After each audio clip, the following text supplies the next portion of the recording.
Hello and welcome to the channel. The ACT test is undergoing some pretty big changes in 2025. This video here is to tell you what's going on with the science section, which probably has the biggest change of all the sections. But before we get started, like I just said, this video is going to only cover the changes to the science section. If you want to see all of the changes in one video, I have another one for you here called Upcoming ACT Changes in 2025. That video is found in my ACT General Study Guides and Information playlist. I'll put a link in the description. I would probably recommend you go there so you can see all of the changes and know what's coming. However, for those that prefer to have this split up into individual videos for each section, this is for you. Also, for those that just go straight to the playlist and didn't know that this other video existed, now you know and you can go there. And just so I can respect everyone's time and no one waste their time watching any of these specific ones, if you've already seen this combined one, there won't be anything new in any of these section-specific ones. The only reason you want to go there is if you just want a reminder, or like I said, prefer to have it split into individual videos. So let's get right to it with a little introduction. Most important thing to know is the content being tested is not going to change. So everything you've already learned that was being tested, or currently is, will still be the same stuff being tested after these changes. What will change is the presentation, so how do they ask the questions, and the timing. Generally, you're going to find it to be a shorter test with more time per question. I will be going through and updating any of my content or strategy videos that see significant changes where you need a new approach or just some new information that I would have to tell you to be prepared.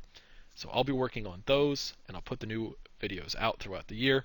I'll try and include both the new and old version of the test, so that way anyone looking at old practice tests or older practice material, which would be most of the stuff out there right now, can still use that, which is very helpful, but you just need to know what is going to change so you can use it effectively. You can also go right to the ACT's website. They have an ACT Test Enhancement page. That's where they list all of the changes, so you can go straight to the source and get the most up-to-date information in case they add any extra info or in case I missed anything. I'm also going to put a link to both that page and their other page, which has a practice test and some sample questions in the new format. So for any of these links, if the URL does change, just keep in mind you might have to Google it, but these pages do exist. I recommend you go to those and you get some practices with the new format if you are going to be testing after these changes take place. So when does that happen? For the computer-based testing, that's the first group that's going to see these changes. That's going to happen in April of this year, 2025. Now that's just for computer-based, and keep in mind the ACT website does currently just say national computer-based and national paper-based. So for any of my international students, which I know often take computer-based, you might want to do a little bit more research to see specifically in your case if it's going to be the new or old version. But the good news is one of the big changes, which is for this one right here, science section is going to be optional. So if you go to register and you're given the choice of take the science section or don't take the science section, you have the new version. For everyone else that takes the paper-based testing, that's going to take place on September of 2025. That's when you'll have the new version.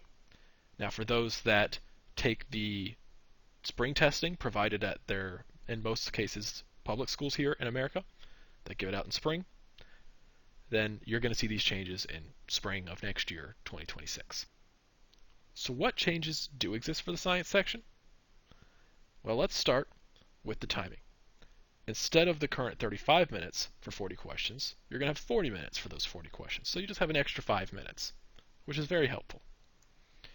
And the practice test, they had 7 passages now with 5 to 6 questions each.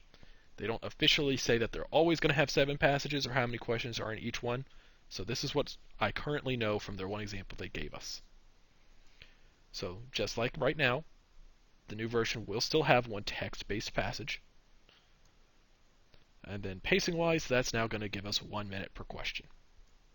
So the way to do this is instead of just saying per question, go per passage. Count however many questions are in that passage and aim for taking that many minutes on that passage. Because keep in mind, you still need some time to actually read the passage. Now, if possible, spend less time earlier on because the passages do get harder as they go along. Now the big change. As I had mentioned earlier, the science section is now going to be optional. So it's going to have its own separate score. It's not going to be used to calculate the composite.